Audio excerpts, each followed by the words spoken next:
So, Biliana, thank you very much for joining me for this interview. I'm very happy we can meet again.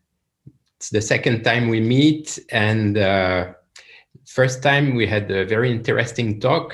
So I wanted to have you for this interview for my YouTube channel to share some of your insights about innovation, as you are, as it's written on your LinkedIn profile, an executive coach, social innovation consultant, and trainer. Well, first and foremost, thank you for having me. It's a real pleasure being here today with you. It's a real joy to continue our conversation because I also found it very exciting and very intriguing. I really love talking about innovation with people who are interested. And of course, I really love going a little bit in depth into what innovation is, because innovation is a very widely used word, but we understand different things when we talk about it. The first question was, in fact, just an opportunity for you to present yourself, what you're doing, and what brought you there. Okay, well, thank you very much. That's a really interesting question that could be answered in multiple ways, but I'll try to keep it short and sweet. So all in all, I'm Biliana, and as rightly mentioned on my LinkedIn profile, I'm an executive and social innovation coach, consultant, trainer, and teacher. What I do is I help people do things differently. And that's all I do. And why do it? Because we all want to achieve different results. And as we know, we can't achieve different results, or the likelihood of achieving different results is very low if we do things the same way. So when I come in and I work with either a team or an organization or a classroom, I help them see the world slightly different and start thinking about it slightly different so that they themselves can tweak the way they do things. Well, what you just said about helping people see the world slightly differently brings me to my, in fact, third question. We'll come to the second question later, but the question is about assumptions. I assume many things. And one of the things I assume is that as human beings, we often struggle with patterns, habits, and assumptions.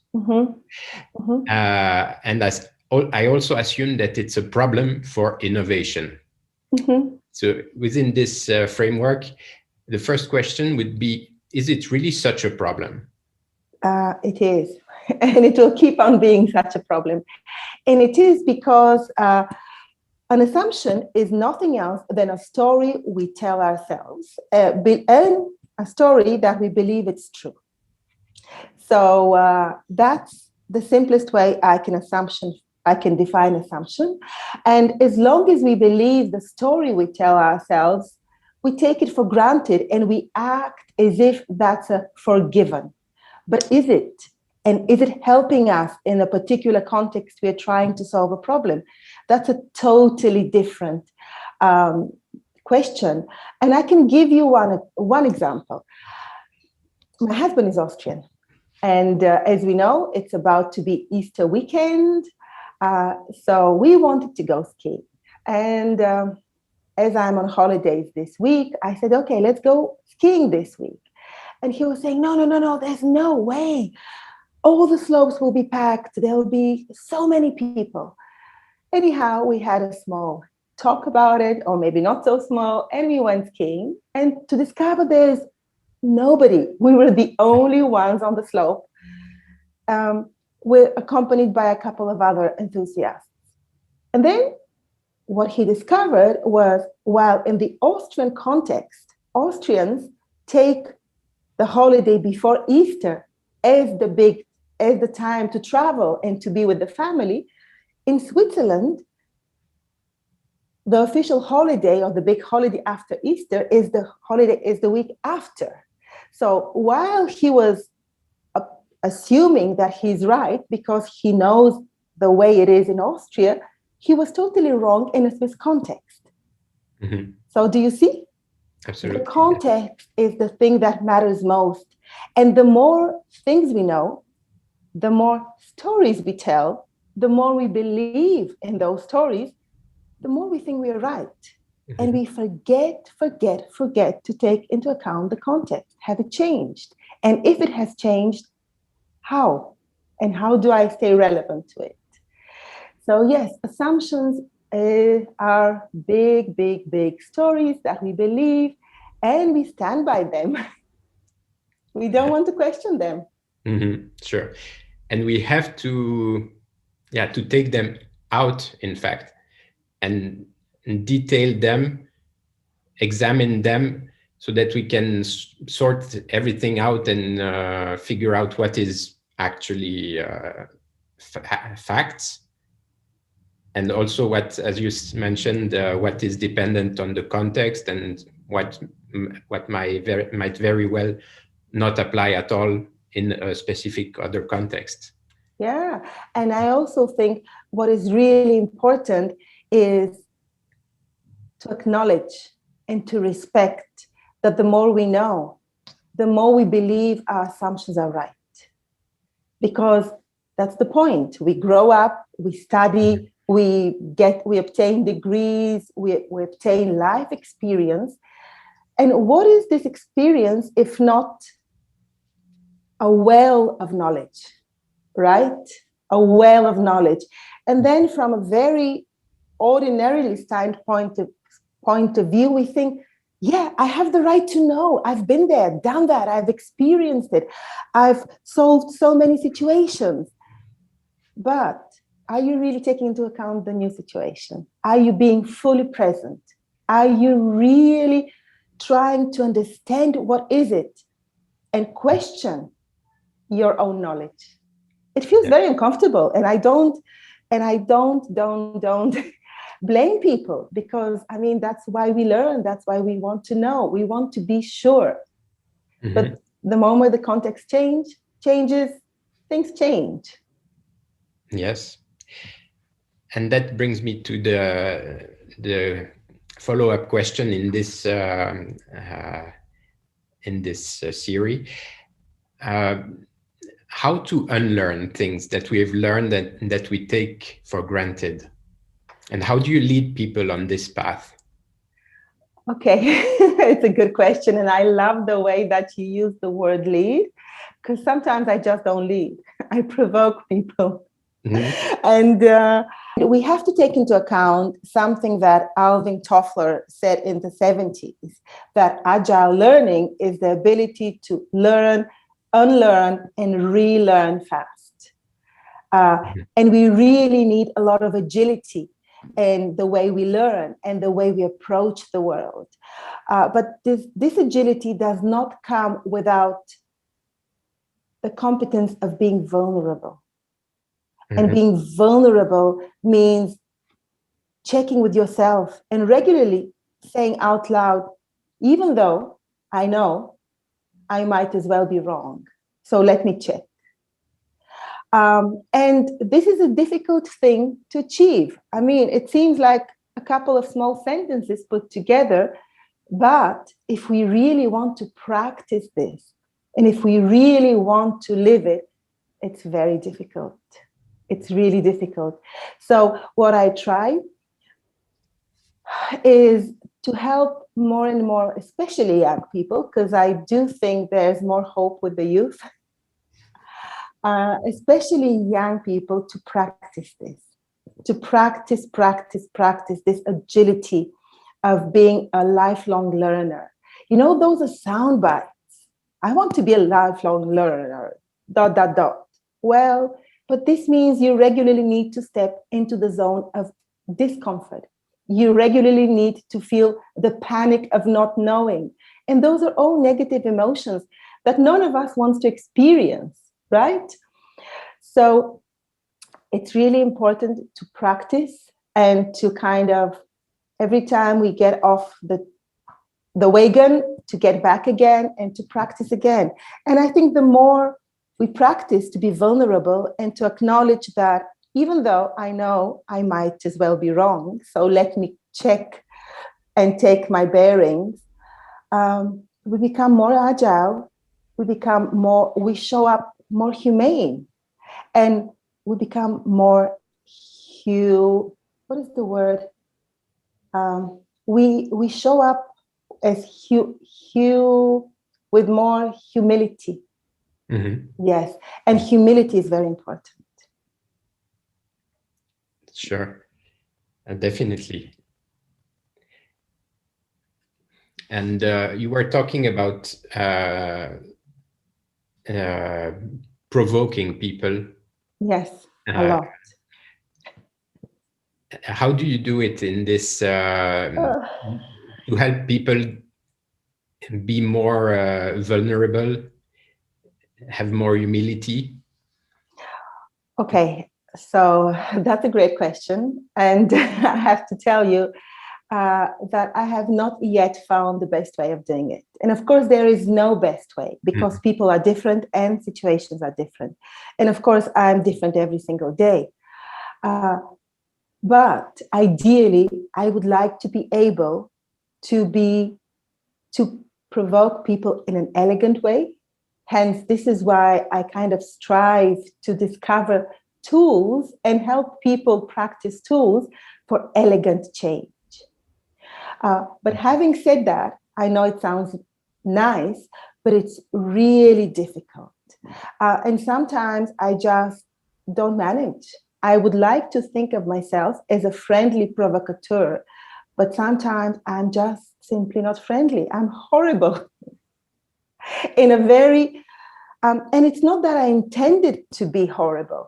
In living the principles of innovation and inviting people to step out of their comfort zones, sometimes I say things that land on people really badly. And I end up in interpersonal conflict. So then I myself need to practice humility and go out there and say, look, I'm really sorry for what I said. And even though I believe that I was right, given the context of innovation and given the way we need to behave in those contexts, on a human to human level, I'm totally wrong.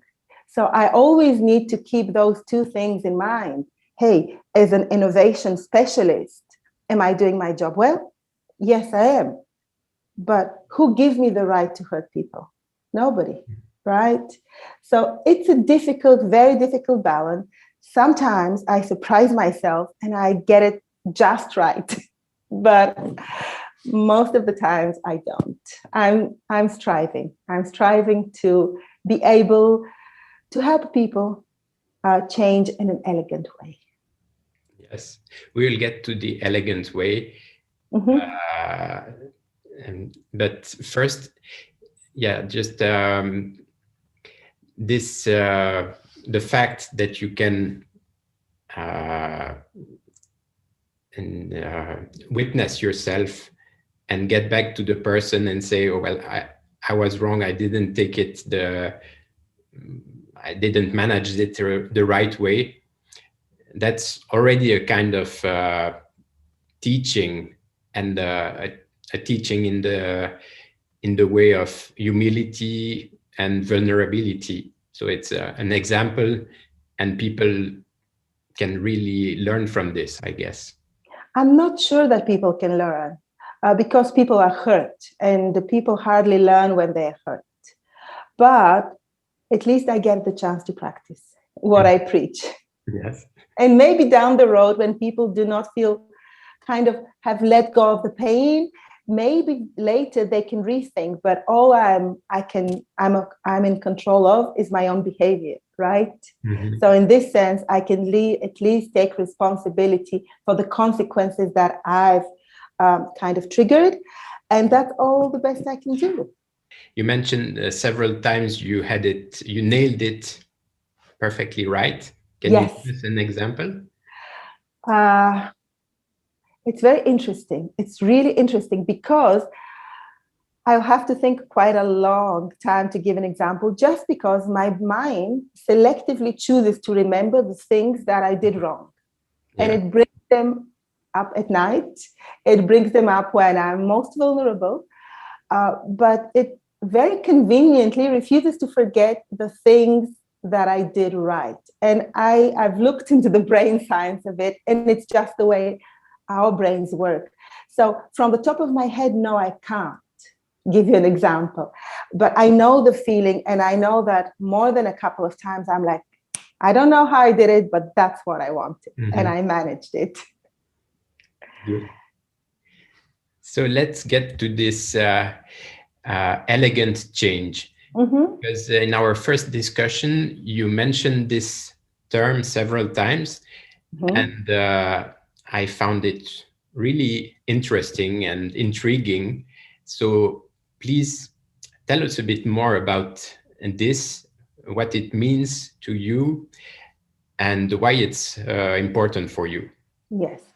Well, there are two things involved in this phrase, right?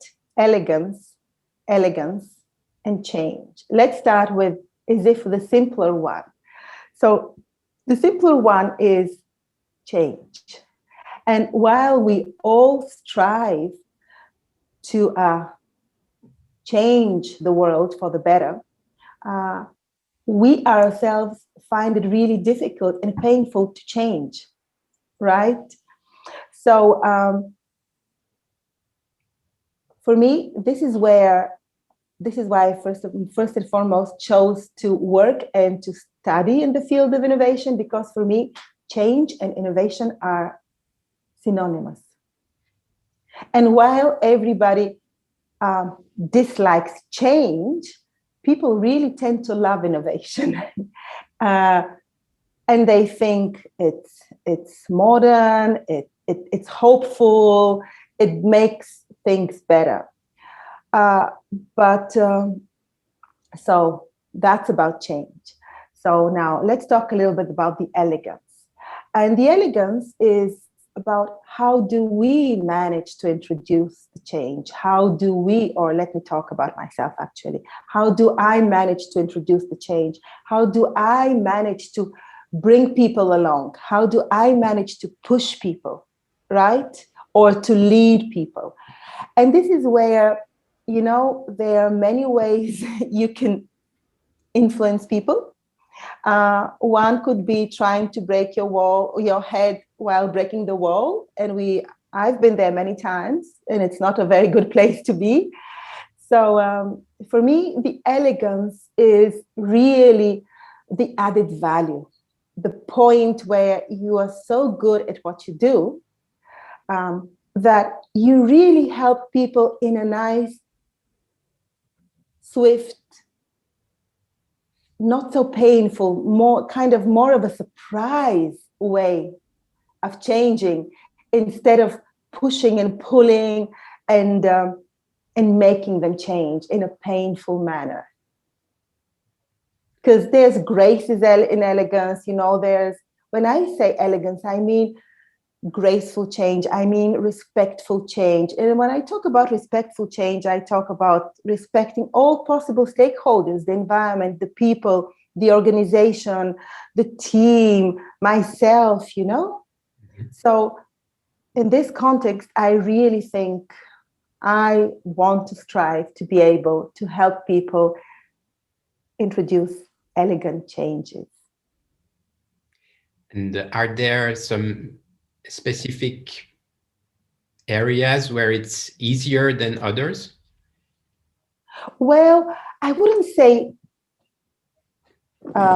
areas, but I could say different categories of people. Like, for example, I prefer to work with young people. So the clients or my people are the young people.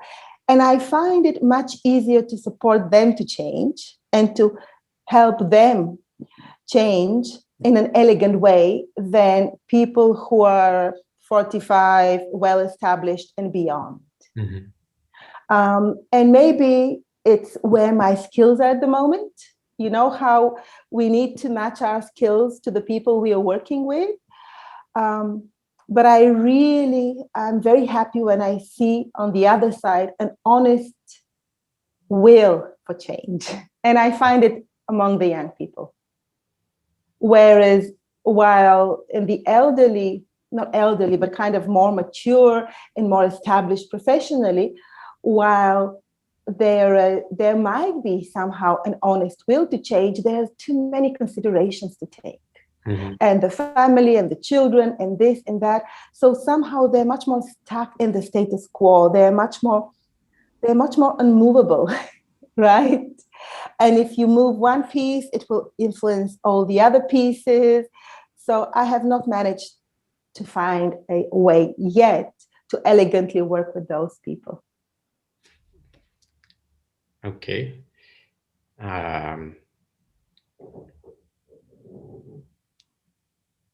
Yes, it brings us back to this thing of learning to unlearn, and maybe young people mm-hmm.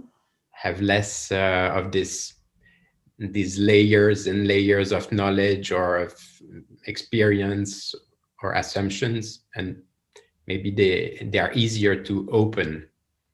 What I found, yes, it's right, but what you're saying, but in addition, I just found that